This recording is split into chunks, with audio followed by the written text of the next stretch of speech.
guys, this is Comic Uno, and today I'm doing a review for Guardians of the Galaxy issue 0.1, which is not just issue 0, it's issue 0.1, which is Marvel saying they do the .1 stuff, but really they couldn't go to issue 0. I was a little confused with that. I don't know why they had to add the .1, but I guess they didn't want to steal, DC's light with their issue 0 month in September, but still, I think they could have called it issue 0, because this really is an issue 0 issue. But also, I guess it is a .1 because it's an origin, but really that's what issue 0 is, so I guess it's a little redundant. But before I start talking about this issue, just want to give you guys a little update. I have 2 reviews of Dark Avenger Inc. that I usually do on Comic Uno, which are FF issue 4 and Hawkeye issue 8. So if you want to go check out those reviews, just go in the description below and you could go check out that link for Dark Avenger Inc. so you go check out those reviews.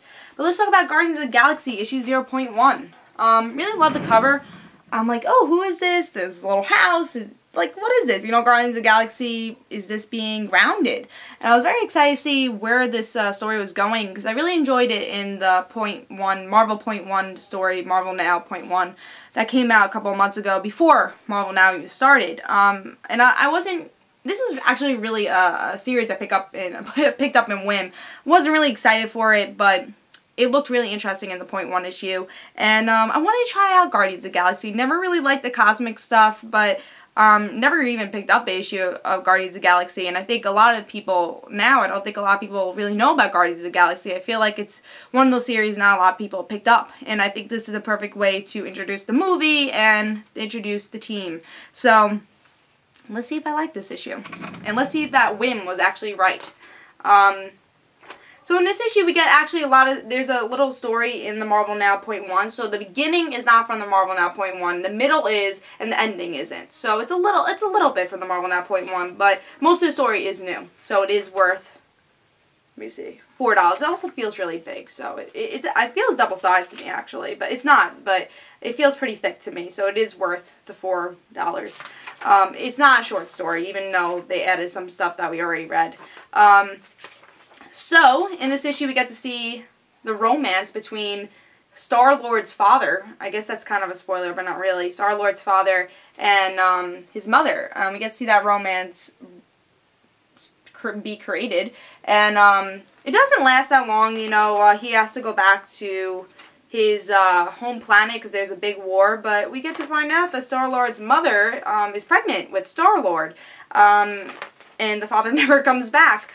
But when we find out the origins of Star-Lord and him as a kid, and he loves comic books, and we get to see this big battle between the people that don't like Star-Lord's bloodline, the Spartaks bloodline. So they kill the mother, and Star-Lord survives, and he gets to live in an orphanage for years. But we find out that he's actually telling the story from the future. So we get to see Star-Lord's all grown up. He talks about like why he's part of the Guardians of the Galaxy, and he's teaming up with Tony Stark, and we get to see the whole Guardians of the Galaxy crew. So that was a perfect 0.1, I think. It tells the origins of the main character, which made it really interesting, I thought. I don't know anything about Star-Lord, but it made me interested in his origin story, his father, which I'm sure will be brought up in future issues.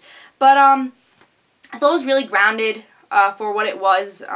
Guardians of the Galaxy is not a grounded series. It's, cosmic, it's out of space, which I honestly don't love, and I'm really hoping it's still grounded somehow with the issues to come, and hopefully we learn, like the way we did with this, we learned exactly who these characters were, and they can take for granted that maybe a lot of these fans are probably readers that have not read Guardians of the Galaxy, because I have to say a lot of people haven't.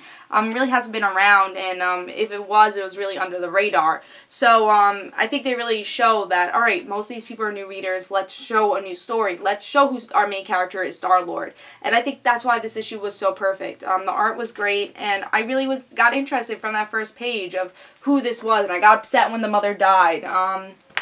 It's just a really good story. And then you get upset like, oh, how did the father leave him, and will we see the father, is he even still alive? And I'm really interested to see who these other characters are. Hopefully they explain as much as they did with Star-Lord in this issue. Because I really got interested in Star-Lord, and if they could do this with every character, I think I could be interested with the whole team. And I'm really excited for issue 1, honestly. Again, I'm not a big Guardians of the Galaxy fan, but I'm going to give this a try. I really enjoyed this issue, and it was a really good start, and I think Brian Michael Bendis has been on a roll for Marvel now. Like, anything that he touches for Marvel now is really great. So I'm hoping he does a really good job with Guardians of the Galaxy, and I'm going to give this series a chance. It's going to be that whim series that I pick up every month, or hopefully every month if I enjoy issue 1, but I really hope it becomes one of my favorites. I can really get into Guardians of the Galaxy this way. And bringing Tony Stark in, it connects it to the movie universe, because Tony might be meeting up with the Guardians of the Galaxy for Iron Man 3. So I won't spoil that, but that's what I've heard. That he's going to be meeting up with the Guardians of the Galaxy. So it seems like Tony's going to be part of the Guardians of the Galaxy for a little bit. So that could be interesting, too, to have a character that we're all familiar with the characters that might not be familiar with. So really good art, really good 0.1. And this is how you do it, issue 0.1. But really, issue 0. This is how you do it.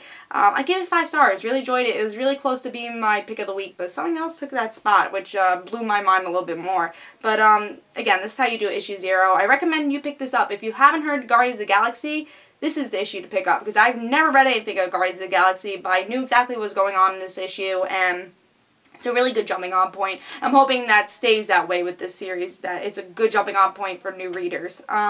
So pick it up. 5 stars, really close to being my pick of the week, but again, something else stole that spot for this week, but pick it up. Really good issue. This is Comic Uno. Hope you guys enjoyed, and don't forget to follow me on Twitter for Comic Uno and the Red Situations, and I'll see you guys later.